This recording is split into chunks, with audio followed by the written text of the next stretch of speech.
You're listening to the After the Show movie podcast brought to you by ascully.com. And here are your hosts, A Scully and Sid Talk. Sid Talk. Yes. What should you never do when you're using a camera? Are you exposing me to the world for one little mistake? Do you mean my $400 camera? You mean that one? Is that what you're saying? That I was putting on $1 fake fingernails with the included super glue, and I touched a button, and now it doesn't work. Is that what you're saying? Yeah. What's basically happened is... I just said it. I had super glue on my finger, and I touched a button, and the button doesn't work. Did you only just touch the button? Or did you... I would have been pressing the button to look at the menu. Right, so some got on and then dripped down inside, I think. Right, and then it had to have worked a bit that day, because that was the beginning of the day, but it eventually just stopped working. The camera works. I can take pictures. I just can't change anything in the menu.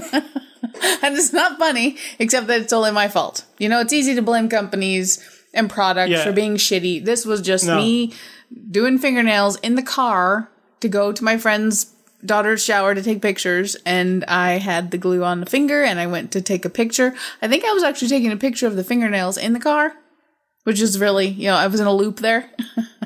And because of so now I'm on the hunt for, I'm going to have to get that fixed, and I'll probably buy a backup camera anyway. I was going to say, what is a good thing is that you bought a cheaper camera to begin with. Cheaper? It's like that's not cheap. It was $399. Yeah. Imagine if it was $3,000 and that happened. Well, if it was $3,000 and the price to fix it was $200, which it is from Nikon, then the $200 wouldn't seem like such a big deal. But the $200 is half the price of what I paid, so that's why it's like, I can't fix it. So they charge you $200 to fix it. Nikon. That seems high, but it probably isn't. And I can just use it the way it is. I just can't ever change anything in any menu ever again. Yeah, know what you can't do as well? Format a card. That's all in the menu. That's true. Yeah, you really need... Imagine you had a TV, right? Are you trying to talk me into spending this $200? I'm talking to the listeners. Imagine if you had a TV and you couldn't actually change any of the settings. So... Well, TV's different. Once you set it, it's fine. Well, let's say it's not been set and you can't get to anything. Yeah, but you wouldn't be putting on fingernails and then touching your TV. No, you might. You never know. I'm sure somebody has. I'm sure everything that you can think. But the thing is, no one can pity someone who buys a $400 camera because that was a luxury item. Fair enough. I spent it. I'm the one that touched it with. And then someone would say, you can afford a $400 camera, but you bought $1 fingernails? Yeah, I had to buy $1 fingernails because I bought a $400 camera. That's how my luxury budget works. But it all has to go in one direction or the other. When you said to me, "Oh, what are you talking about? Just a $400 camera?" What I have learned about cameras in the last several months is a $400 camera. While that might seem expensive to some, is on the low end. Cameras go right up there. They're ridiculous. The prices of cameras. The next one that I'll buy as an additional camera. And that sounds extravagant as well, but I am going to take pictures at a wedding and then hopefully take other pictures for other people, for other things, like start doing some senior pictures or maybe other events, and to have another camera is just a good idea if you're going to actually do it. So the next one up is another $200. Right, and still, we're only in the middle of what cameras cost. Yeah, totally. Right, so cameras, I always thought, over time, cameras had become cheaper and cheaper, but you can easily spend $3,500 on a camera. Correct. Get right up there. Oh, I looked at my credit card limit. Trust me. I was like, well, should I just go for it? No, I'm not going to. I can do the next step up one easily for my current budget, but anything further and get this one fixed. So you have to factor in that $200. Again, a $3,000 camera. I mean, it's crazy. It's like it's like buying a Ferrari. Yeah. You don't need a Ferrari, but they're really nice. I think that's the same in cameras. I think my philosophy is I won't buy any individual item for my house or for myself that's more than one mortgage payment, other than my car. Even if I just bought a stove, it was well under that. It was only just a bit more than the camera was. I wouldn't buy a couch that's more than my mortgage. I wouldn't buy a lawnmower that's more than my mortgage. That's kind of my standard of... But, I mean, those are functional items. This is a luxury item. But. All right, so that's camera talk for this week. We're the new Tony and Chelsea. Camera and fake fingernails, just so you know. They were Dollar General. I was in the parking lot at Dollar General in my car on a hot day, putting them on. DG. Very classy. Yes. Right. Yeah. So this is Saturday, August the 25th, and this is After the Show. We're a movie review podcast, and this is episode 545. We're looking at a movie this week on Blu-ray called Beast. It's released on September the 4th, so we're a little bit early with this review. It's rated R, and our friends at Lionsgate sent us a copy for review. Sid Talk will give you the short synopsis of the movie, Beast. I find it hard to describe, so I'll just say what they call it, a psychological thriller. I'll call it a pulse pounder. That's what the box says. A young woman who's had a troubled past falls for a guy who might have a troubled past, who's also implicated in potential horrible things. Yes. And that's it. I don't want to do spoilers, so I'm going to leave that to you. If you're listening to this, you'll probably hear some spoilers. It will ruin the whole vibe because we knew nothing. As far as I know, you knew nothing. I knew nothing about this movie. In fact, I kept having these wild theories throughout, and I was just glad I didn't know what it was about because I could just speculate and think all kinds of things as it was going on. So, go away if you've not seen this movie yet. Or just press pause. Because we will talk about the movie in detail. So... goodbye to all the people who went away, and hello to all the people who stayed. Oh, now we can talk about all of them. All right, so Beast is a small independent British movie. It's been doing the rounds at the festivals recently and got picked up by Lionsgate. I had not heard of it. I had read the press release. That is all I'd read, and the press release didn't actually go into much apart from, there's some troubled youths. They're not really youths, are they? No. But 27 years old is not really a youth. No. So, what did you think first of the movie Beast? I loved it. Did you? It's a thriller. Would you say Not to me. I don't know where they came up with that, but did they come up with that? That's what you said. That's what they said about on the extra, that it was a psychological thriller, which I disagree with. But it's like a drama, like. It feels like an independent drama. That's it. With crime involvement. There's a bit of crime. That's peripheral to the theme, to the actual underlying truth about these characters. And it's more just me a drama, character-driven drama. So this guy hasn't directed anything before, feature length. And what I was mostly impressed by on this movie is the cinematography. And it's a really quiet movie. Like, a lot of the scenes are quiet. And I don't mean quiet, like, audibly quiet. I mean, there's a lot of, like, brooding and intensity to it from most people in the movie, to be honest. And at first I was, like, thinking it was one thing. And then in the middle I was thinking something else. And then at the end I was thinking something else. Do you get what I'm saying with that? I mean, I don't know specifically because I tried to figure it out in my mind as I was going along, and it actually didn't turn out as I had figured it. I thought I'd got a full handle about 2/3 of the way through. I thought I knew exactly what was going to happen, and what happened at the end was not that. So I actually appreciate that because usually when I'm watching something, and your movie brain, because you've seen so many movies, goes, oh well, there's probably 3 outcomes to this, and I bet you it's number 2. The outcome number 2. And it turns out it's not that. It was one of the outcomes I thought of, but it wasn't what it was kind of leading to. Now, with some spoilers, what did you think was going on? With spoilers? Yeah, you can spoil. Are you sure? Yeah. I don't want to, though. I know people think they don't care, but then... No, people have gone away now who care. Okay.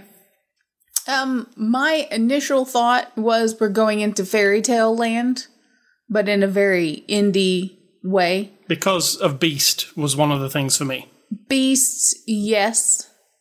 I mean, I kind of thought that would be like criminal beast. But then instantly she pulls that hair out of her chin. That's the opening scene. Yeah, and I was like, okay. So we're not going to know that this Just explain that, what it was exactly. Well, she's just looking in the mirror, and there's a big, long, like, black hair growing out of her neck, out of her chin. And the tension is there, and you get this vibe that she's quiet, but there's something brewing inside of her. And you also are immediately introduced to the news that 3 young women have been murdered and 1 is now missing. And then she plucks this hair out of her neck, out of her chin. And I'm like, okay, we're talking about a werewolf. I mean, I just went there, I'm sure I fell for the bait. I actually went there almost to meet. I was like, okay, this is a fairy tale or a horror movie, even, possibly. That's what I thought. Yeah, and essentially, it is. It's just not that, or is it?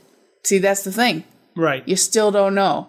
So that's where my mind went. So I always had the vibe she's gonna have the beast inside of her. And we just happen to meet along the way other people. And it's sort of like that. It's shining a light on the beast in everyone. Everyone has a temper. Everyone can be vile and hateful. Everyone on different levels. Yeah. And so she and her love interest just sort of take it to a different kind of level. She's a young, 20, what did you say? 27-year-old woman. And she's living with her parents. And at the beginning, what I got from this, I don't know. It's her birthday, and there's they're fairly posh. They live on an island, the Jersey Islands, and she's in the back garden, and they're having a party for her. There's balloons, everybody's drinking wine, and she's kind of off to the side, and nobody's really paying that much attention to her. Everybody seems involved in their own thing. You find out later, though, that she's had problems in the past, and she is sort of the outcast of the family.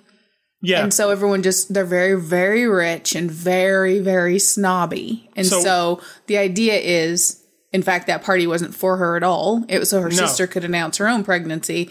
And so everyone, avoids this girl, this young woman. Well, she's just a woman now. She's not a young woman. She's 27.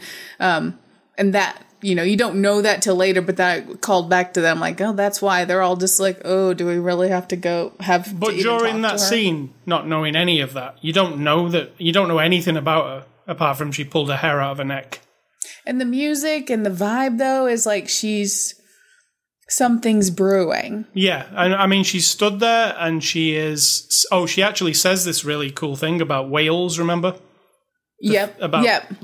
They're the whales the killer whales who get put in captivity will, because they send out sound waves, they come back at them from the walls of their, prison cells, I guess you could call them, and it drives them kind of insane. And that she even saw where one of them broke all of his teeth out trying to escape because she mentioned that they look like they're always smiling. And while she's saying that, she's smiling at people. You see her face. Yeah. And then she says he didn't want to smile anymore. And then you're like, oh, okay, she's got secrets. Yeah. So what I got from that whole party, though, not knowing anything about her apart from she's saying this well thing, I was like, oh, well, she's in this privileged family, and there's a sister and there's a mother, and her mother's seems very harsh, and she feels like I felt her as though I'm just like the back seat of this family. Like I'm just, I'm over here in the corner. There was you don't know she did anything at that point. But I was like, well, and then her sister announces a pregnancy, and you're like, and the whole birthday party turns into a pregnancy party, right? All of a sudden. And she's just like, ugh, and leaves at that point. But I was like, yeah, that's like they always say, is it the middle child who gets kind of scooted off a bit and ignored? I'm not saying she is, but isn't that she looks like I was an only child, so I don't know. She looks older than this other girl to me. Oh, I was thinking the other girl was older, but don't think so. I think the sister is younger than her. But she just seems to live this I'm not the one who this family is focusing on. But then you find out she's been their entire focus for the last 14 years because the mother quit her job to homeschool her because she had a violent episode, and she's been the focus of them basically trying to hide her away, I'm assuming. Not hide her like in the attic, but keep her away from everyone. Keep her subdued by being extremely hateful to her and controlling her emotionally so that she doesn't basically embarrass them again or cause their family any more grief. So she's been the entire focus, I think, of their family. And not just, they don't just... But in a bad way. Yeah, they don't just control her emotionally. They literally, like, watch every... Like, where are you now? Where are you? You're supposed to be in here. Yeah. She's, like, watched.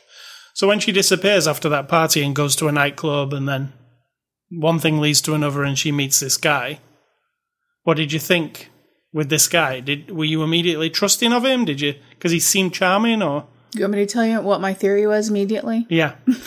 Did you think he was a beast? No, I was. Are you still on that? I was very, very, very wrong. No. I'm still in fairy tale mode. That we're going to discover that she's the... Okay, I'm just going to lay it out there. Here's my script. She's a quiet, assuming, rich girl who's had a bad past, or young woman. And what no one knows is that she's actually a werewolf. She's killed these 3 girls and possibly more in the past. We don't know. Like, none of this is spoken. It's all in my mind. So now this guy comes along because another guy tries to, like, rape her, basically, and he saves her. But he's got a gun in his hand, he's got blood on his hands, and he's kind of too cool for school. And he looks at her really pointedly. Okay, at that point in my script, he is a werewolf hunter. And he knows what she is. Oh, wow, you really went off the page. He's trying to, yes, I'm on my page. I'm not on their page. So he is now the hunter, and because it's very they talk a lot about hunting and wildlife and her being wild and a beast. No, not be a beast, but animalistic and all these things. And now here he's introduced as sort of the, what's the Dracula hunter called? Yeah, that guy. Van Helsing. Yeah, so he's that, but werewolf guy. I mean, yeah, he's now baiting her and getting her in a trap, and that, like, when the sliding glass doors open a couple times at night, I'm like, well, see, that's him, because he knows that, like, if you open the door, your dog's gonna run out, basically, and he's trying to get her to go attack someone else so that he can catch her. I don't know. I mean, that's not ridiculous. That's where I was going. None of that is ridiculous, but that is not this movie at all. That is not this movie at all, and I was glad, because when I have this really strong thing about a movie, I'm like, well, I mean, this one would be interesting. I'm happy to have that be it. But then it just started going, kind of leveling off my thinking, and then it wasn't that. He was not a werewolf hunter, I can assure you. And these killings in the island are strongly kind of being linked to this guy. Well, people are like, well, it's that guy, you know? It's that thing, isn't it? It's that Pascal guy, probably, because he seems moody and he doesn't really like anybody and he's just weird. Right, but then my mind, because I'm like, he's werewolf hunter, that every time someone was murdered, he was there, but he couldn't catch the beast. And so his DNA was there is because he was examining the body before anyone else got there. Right, I didn't have none of that. But what I made it up. But what I did think was... I was watching a whole different movie. I never thought it was him. Because it seemed too obvious. Like, I was like, oh, there's this guy. He's been introduced. He's a bit weird. He's intense. It's a bit too obvious. It's a bit too obvious. So my mind went to, well, she is the killer of these girls. It's her. Right? Right. Almost immediately. Because she is also a little bit odd, intense, and estranged from people. Like, she's very... to herself. So my mind went that way. Just that this is like a killer story and she is the killer, but we're not going to find out till the last minute that it's her. So I was wrong too.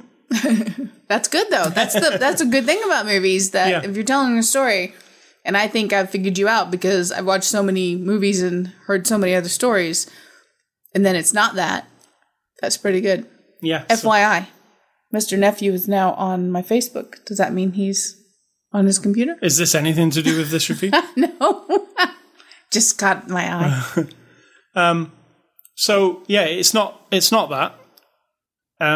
But like I say, there's probably 3 ways the story could go, and it went one of them, right? I didn't know I didn't think of the way it went. No. Did you? If I have a problem with the movie at all, it's the ending. And I like things I like things explained, but I think in this case, I would have liked it less explained at the end and more like, I wanted more explanation. See, I wanted less. I think this would have worked better as a don't tell you much at all at the end. And it just cut out, just end.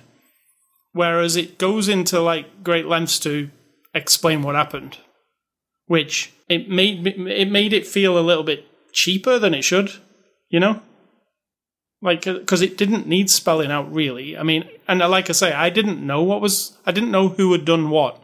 There were some murders. I didn't know who'd done the murders. I had my own suspicions, but the suspicions were wrong. But the movie makes it clear, doesn't it, that what happened?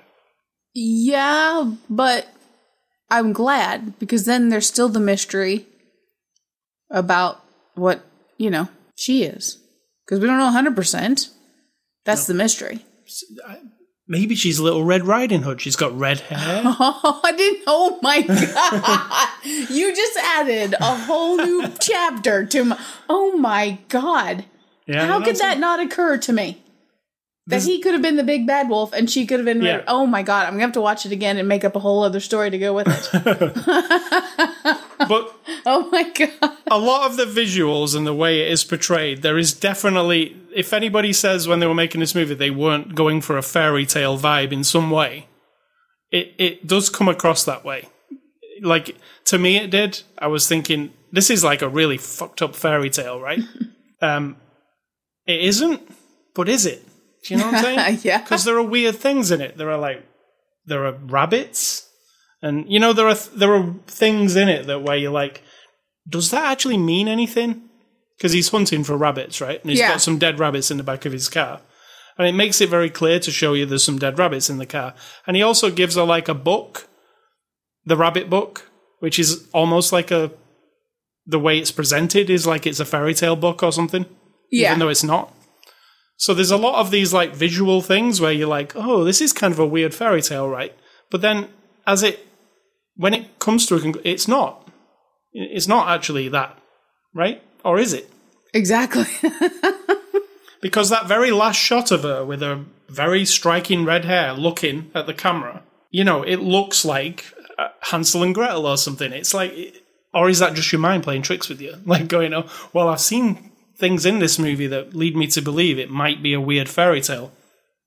But is it or isn't it? Like, I mean, another person could watch it and not see any of that, right? Absolutely. I think a lot of people would watch this and be extremely bored. Just think it's a straight up, like, mystery, murder mystery. Boring movie. Because I love it, but I totally get why people would think that. Yeah, no, I have a proclivity. Is that the right word? Do you need some antibiotics for that? I need a bit of cream. For this type of movie, I like slow burn, dramatic. There's some really good performances in this movie. Those two together, it's like it's steamy, right? Like it's like a sexual thing, but it's also like really creepy. Like, and also because you don't know as you're watching it, is this guy a psychopath? Like, Yeah.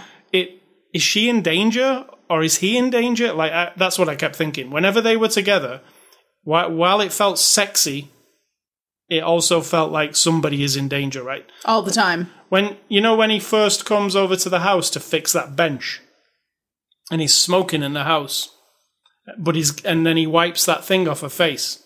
She's got some crumbs on her lip, and he just wipes them off. And she likes that. You can see immediately, oh, like, this guy's cool, But I was like, you're looking at him as though he's cool. I'm thinking he's going to chop your head off in a minute. I was thinking he was gathering DNA evidence. Yeah, because I was thinking he was up to something. I've seen The Guest. We watched several different movies today, all wrapped up into one.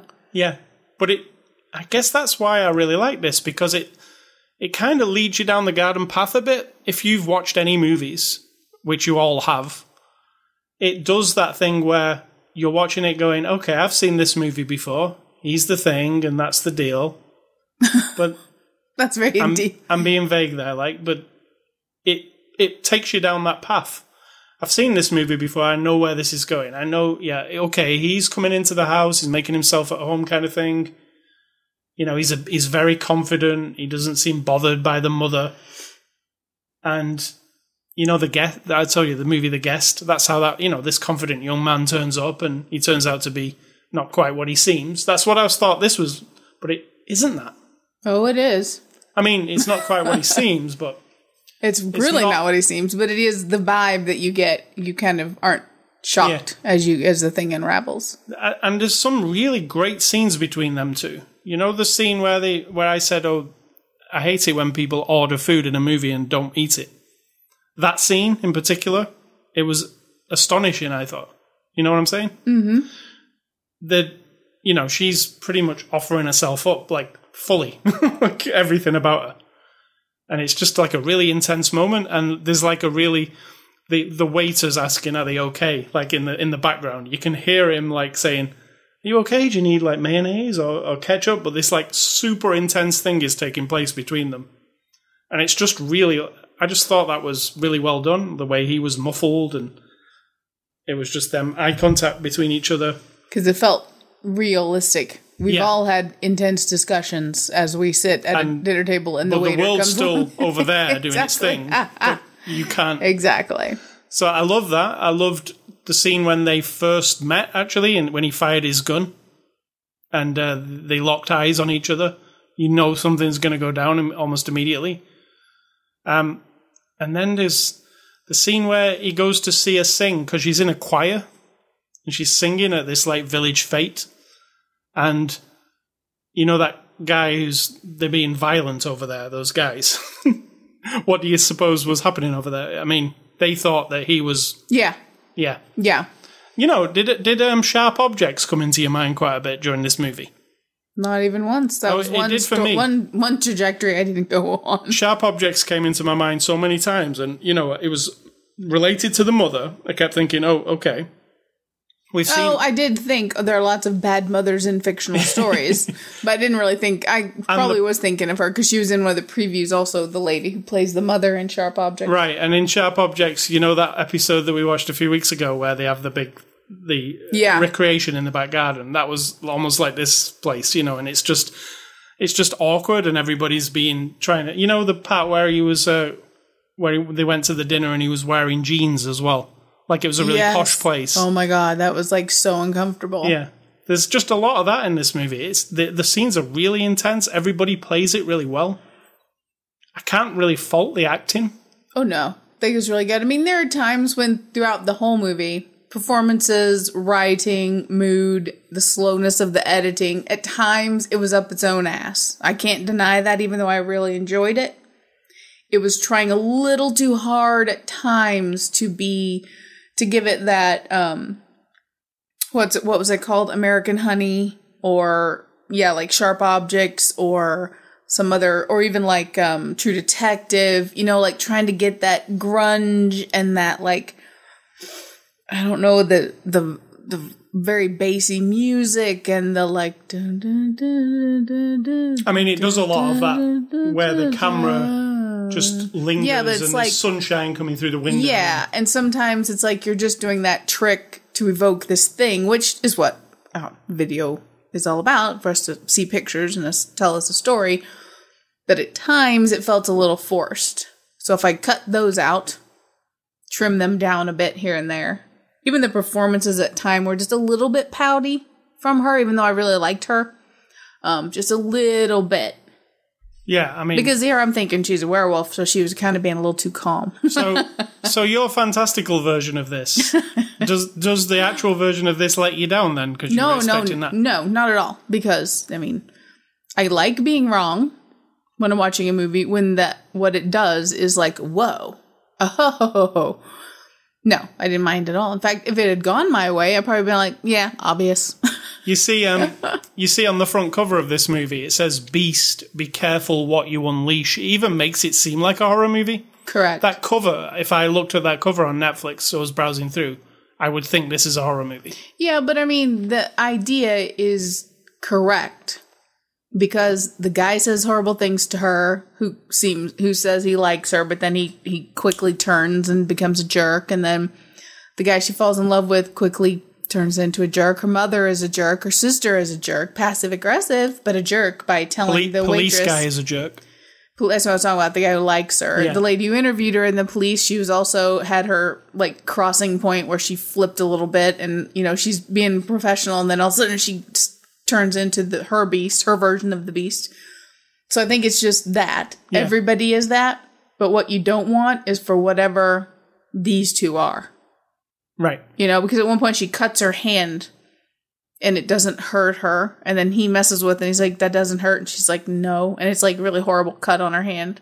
So there's something going wrong with her. Yeah. So the cast here, Geraldine James plays Hilary Huntington. She's the mother. Actually, I put down the mother first. Not sure why.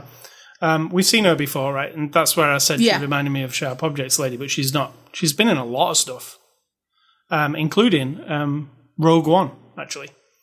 What do you think of her as this mother? This mother's super bitch, so she was good. Yeah, it's very similar to the Sharp Objects mother. Just it's that kind of character, isn't it? It's the controlling, like you can't win. That's all against her. Like she's just intense. Like I liked her a lot. The main girl in this beast is Jessie Buckley. She plays Moll. And I was reading about her thinking, I've never seen her before. I know I haven't seen her before. And I looked her up, and she's from a musical background. She won a Irish TV show, like one of these talent contest type things, to win a part in an Andrew Lloyd Webber musical, which she actually was in for a while. But she's a stage singer, musical actress. And this is her first feature movie, and it's her first movie that's not a musical or anything like that. This is just intense drama. I think she did fantastic for her first, appearance. What do you think? I mean, I want to see more, so. I mean, she's really, she's very, when the camera's looking, she's very intense looking, right? Yeah. I mean, it's a lot of it, she's a redhead, a lot of it's down to a styling, how they've styled her. She got a very particular haircut, and they do a lot, when you said about the artistic nature of this movie, they do a lot of like the light going through her hair and like silhouette pictures of her sometimes when she's wandering about. But she looks really striking on the screen. And then the other side of that is she's really intense when she does things. You know that part where she screams at that man? Yeah. That's pretty intense. Yeah. Like, it's like, when you talk about this movie being called Beast, it's like she is being a beast at that point. Correct. Like it's an animal noise that's coming out of her. And it's just, basically these guys are getting a bit threatening with her. And she just makes a noise in the face. It's a scream, but it's also guttural. And it kind of. I mean, it's just a scream we would all make. But they go away. Like, it actually has the correct. Yeah, because she looks crazy. Yeah. She doesn't look like a beast. But I feel like that is like her, like she just revert into like some, beast. But then she pulls it back, and then she does that later, and then she doesn't pull it back. So I think we're unleashed. Yeah. That scene where she goes to see the girl in the department store, that's intense as hell. Yes. She did something in the past, and she tries to go that she's deluded about in her own mind. Right. It isn't what she remembers. She tries to go and fix it in her own mind, which doesn't work out so well. Johnny Flynn plays Pascal Renaud. What do you think of Johnny Flynn? He was good. He kind of flip-flopped a little bit at times. At first, he was kind of quite intense and broody when he first rescues her, and then some of the first scenes, he is cool and grounded and solid and sort of like representing that hunter, isolated guy that he starts out to be. But then there are times when he loses it, he kind of lightens up, and all of a sudden I look at him like, you're just like some, I don't know, 20-something annoying dude for a minute, because he loses that intensity. And then the next scene, it's right back. It's like I can't think of a scene where he wasn't intense, though. Oh, there were a few. where he just lightens up a little bit too much for what you find out throughout the movie about him. So that would be my only complaint. He's like pretty brooding. I kept thinking of Ryan Gosling all the time. British Ryan Gosling, I kept thinking.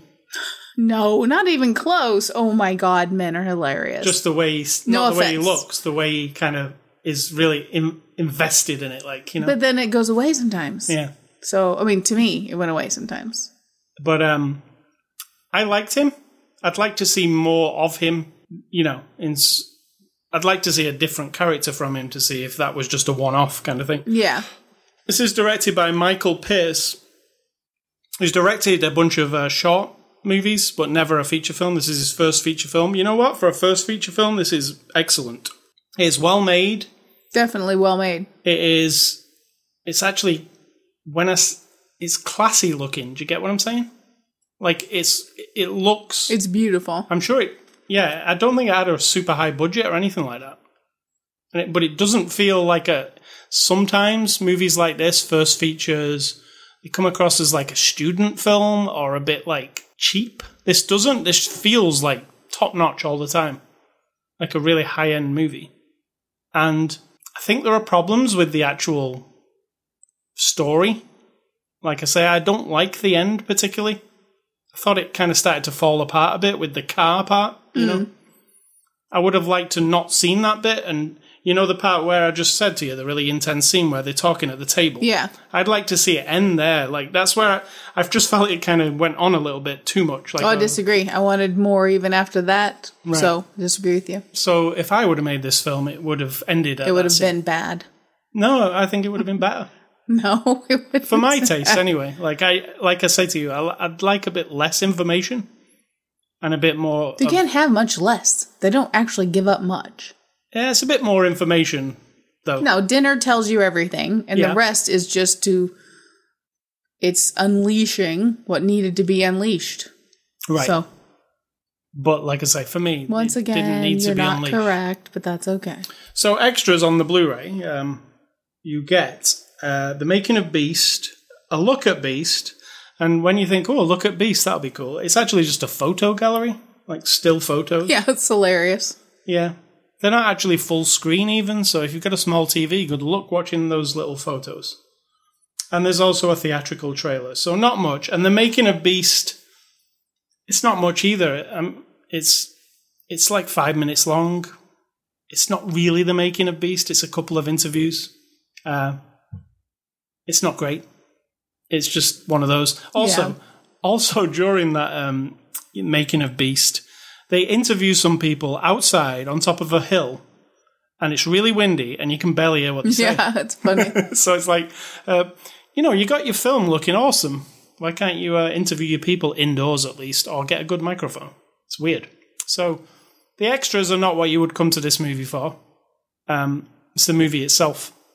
And I really recommend it. Again, I think it has some flaws. They're just to me, though, because those flaws don't apply to you.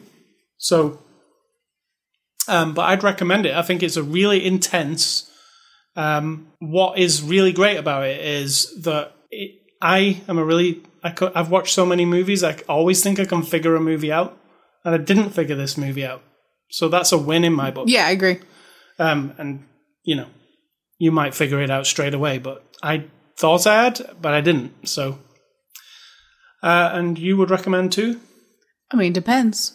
Not to everybody, because some people I know would be like, "Oh my God, it's so boring." Would you recommend to a certain film goer? One specific one, I'd recommend it to you.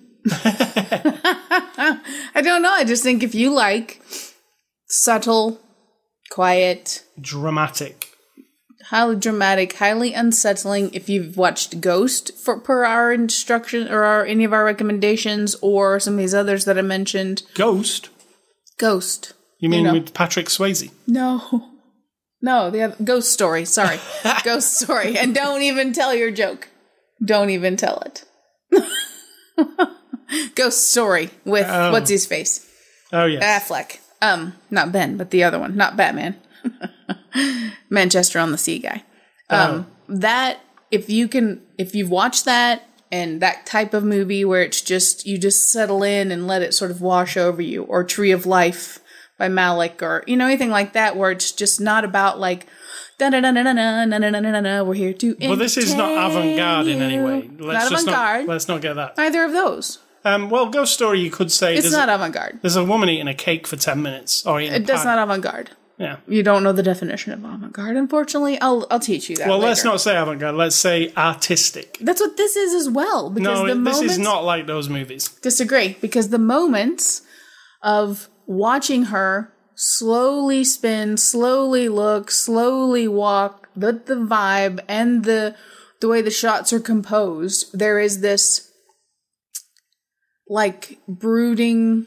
bigger thing, and you just feel it like it's like that rumble inside of you. That's what all those do. It may look a little different, it may have a different story to tell, but they're all that, you got to just settle in and enjoy the ride, and don't get bored along the way if you're impatient. So those are the people I'd recommend it to. Yes, so if you are like us and you like a nice dramatic movie, this is the one for you. And I bet you a lot of people haven't heard of this movie. True. Because it's such a small independent film. But Lionsgate put it out, so you will see it on the shelves, but might not know what it is, and now you do. So thanks to Lionsgate for sending us a Blu-ray for a review. Next week, we're looking at another Lionsgate release, actually, called Woman Walks Ahead. It's a Western. You don't see many Westerns these days, and it attracted me to it. You know what I'm saying? So, we'll look at a Western next week. So, movie recommendations. Watching this movie, and this movie is nothing like this movie, but for some reason it kept cropping into my head. Eden Lake. Remember Eden Lake? Yes. Why would I think of Eden Lake watching this movie? Don't know. Kept thinking of it. It's a British movie. That's the only thing I could think of. It's a horror movie, Eden Lake. It's really intense. It's a horror movie, and the horror of the movie is a very realistic thing, not like a stalker in the woods or whatever, right? That's what makes it scary. Yeah. It's an actual thing that really could happen. So, Eden Lake. And my second one is, watching this movie, I said to you, if they were ever to make a live-action remake of Pixar's Brave, this would be the lady who should take the part. Jessie Buckley. So you're recommending Brave? I am recommending Brave. It's one of my favourite Pixar movies, and nobody ever talks about Brave. They talk about Toy Story, they talk about Cars. Do you ever hear Brave mentioned? No. And it was exceptional. I loved Brave, the story. It looked amazing. It was one of my favourite looking ones. So... if you didn't see Brave, revisit. So what are your movie recommendations? Mine are... I'm typing them now. Can you all see them? No. Okay. Because of the thing where your mind is going one direction and the other, and we're not just talking about standardized twists. And I could add another one, but I won't. And so it's difficult to me to recommend them, because saying they have a twist is telling you they have a twist. But whatever. They're old. So I'm going to say Primal Fear and Unusual Suspects. I don't think I saw Primal Fear. Richard Gere, Edward Norton, I believe. Yeah. And then Unusual Suspects, Kevin Spacey, and the other usual suspects. I have to groan now when you say Kevin Spacey. I know, but I'm just saying, that movie. So, because it puts me in mind of where you're watching and you're going along with the story, and there's something hidden that even you can't quite grasp onto. You mean like The Sixth Sense as well? Maybe. Yeah. But so many people figured that one out. Bullshit. Yeah, bullshit. Most people you talk to go, oh yeah, I watched The Sixth Sense. It was obvious. I knew all it was obvious. Yeah. No, it's not obvious. All right, so Ace Scully stuff. I have been playing more of Yakuza 0. I've never played these Yakuza games. There's a lot of them. I think there's 7 of them. This is the 0 one, so it's while it is not the one that came out first, it's the first in the chronological order of the game, so it was the perfect one to start off with. What I like about this Yakuza game is the story is a very serious Japanese mafia story. But then all the side missions are completely stupid. Like, there are side mission. Well, I did a side mission yesterday where you meet this guy, and whatever his name is very similar to Steven Spielberg, but he isn't Steven Spielberg. But he is a movie director with a hat on. So he turns up, and he said, and it's the 80s in this game. And he says, we want you to film a music video for America.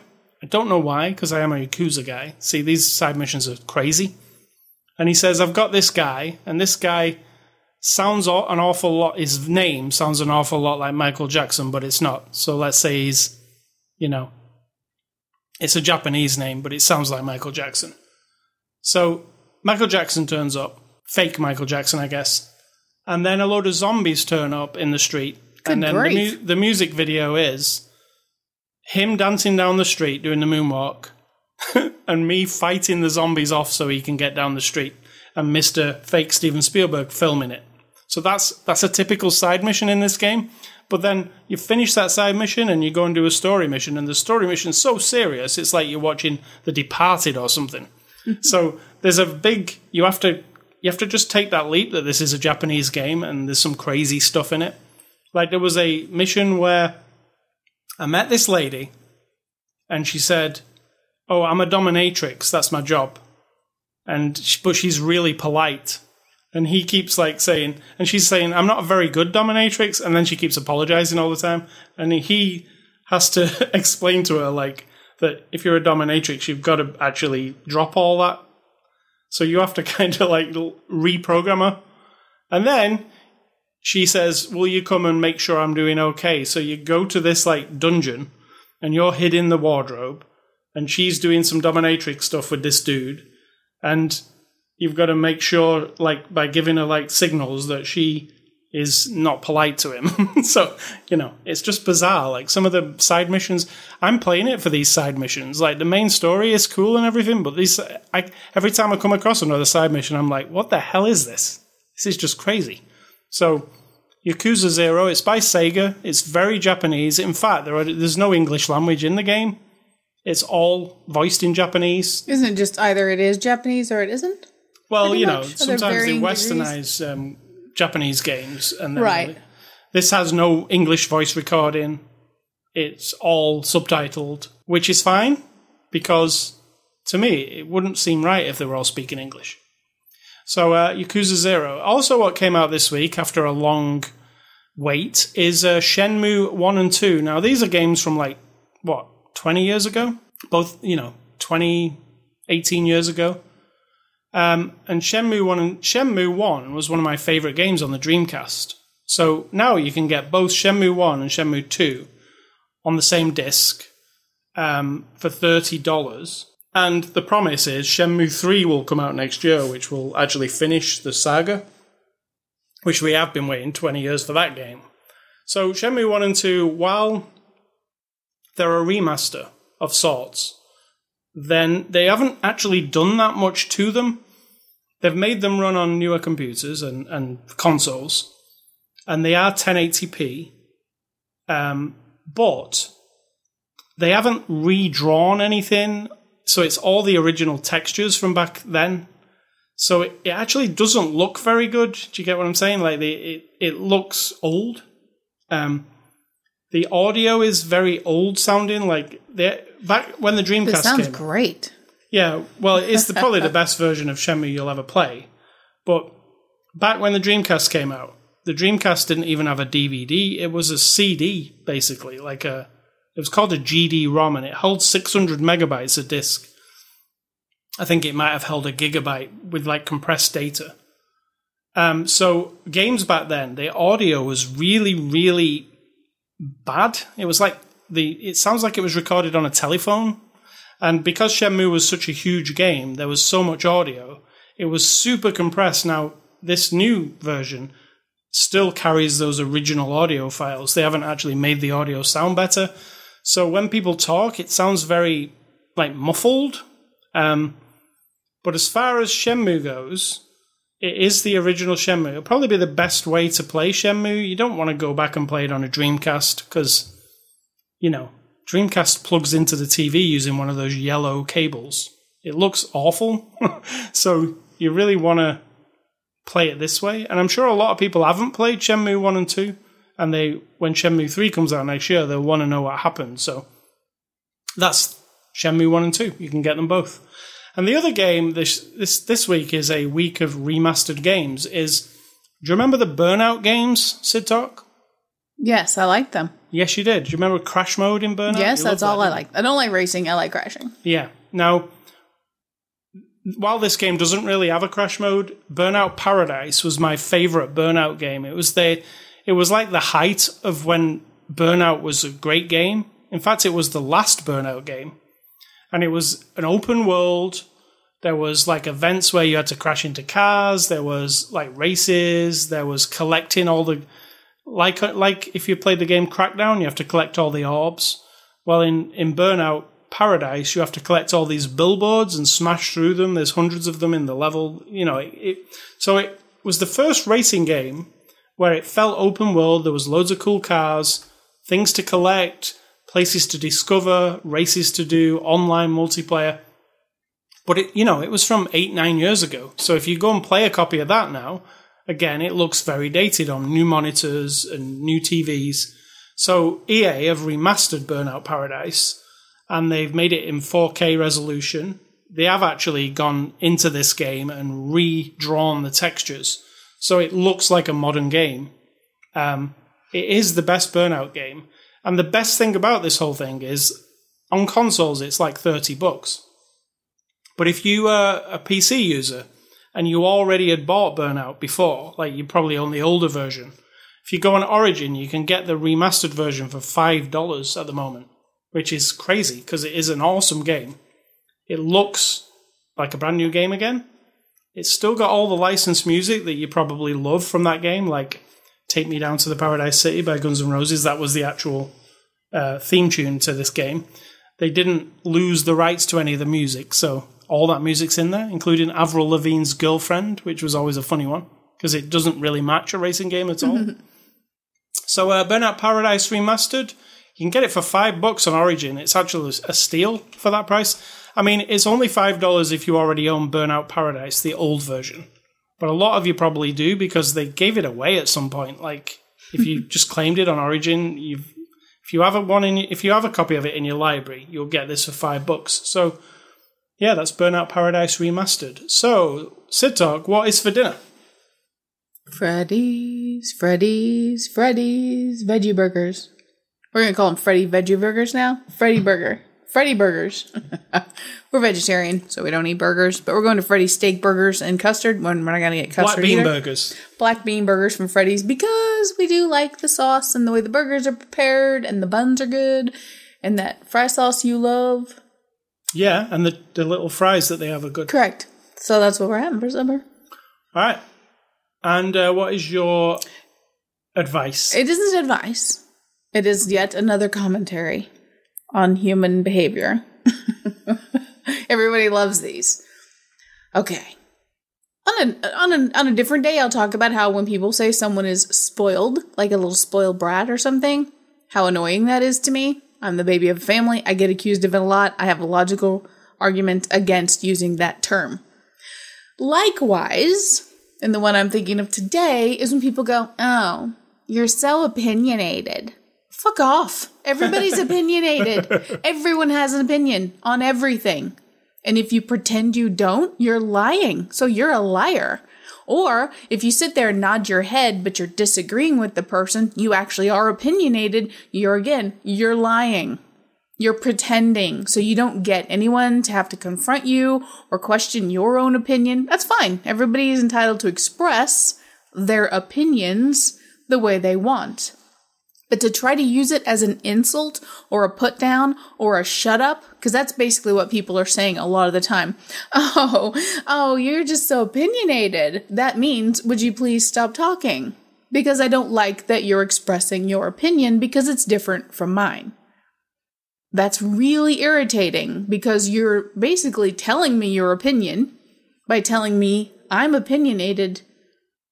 See what I'm saying? Yeah. You're just a bitch or a jerk or an asshole. I mean, any one of these terms, I'm just sick of people When someone expresses an opinion or an attitude or an idea about a thing, and the other person wants to shut you down, not add to the discussion, not to say, oh, well, that's what you think, well, here's what I think. And then talk about it. And in the end, you may still both disagree because your opinions have been expressed and are different. But both parties have opinions. So if you ever meet me in person and you try to use that as some kind of bullshit insult, or I hear you use it against somebody else, I'll probably have and express an opinion about that. Nice. So I don't have any advice. That's just it. Did I mention the title of next week's movie? It's Woman Walks Ahead. I just want to make sure you know, because you might want to watch it before. Oh, you're giving him a little homework. Yeah. Woman Walks Ahead. Is it out? Is it released this week, though? You will be able to watch it on digital, if that's where you watch it. So you're saying we've got enough listeners so that we might have a crew of people who want to keep up with us and watch every movie we discuss and then hear what we say about it. Exactly. And then when we say spoilers, they don't have to go away because they already saw it. I like the way you think. All right, so you can catch us on ascully.com. That's the home of this podcast. You can catch me on Twitter, catch Sid Talk on Facebook. We also have a group for this podcast on Facebook called After the Show Movie Podcast.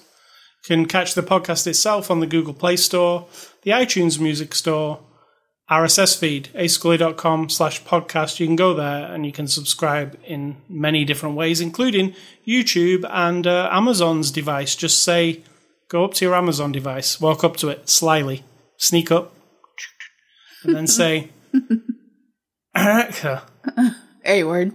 Yeah, we call it A-word, so we don't mention it. Listen to After the Show Movie Podcast on TuneIn, and she'll play you the very latest episode. You can also pause and resume on that, by the way, so if you don't want to listen to the whole thing, when you say it again later, it will continue where you left off, which is awesome. You can email feedback to me at ascully@ascully.com. Don't email Sid Talk. And I want to say, stay classy. Everybody involved in this film, great film. It was. And a good first effort from this director, Agreed. Michael Pearce. And I'm going to say, think for yourself, because if you don't do it, someone's doing it for you.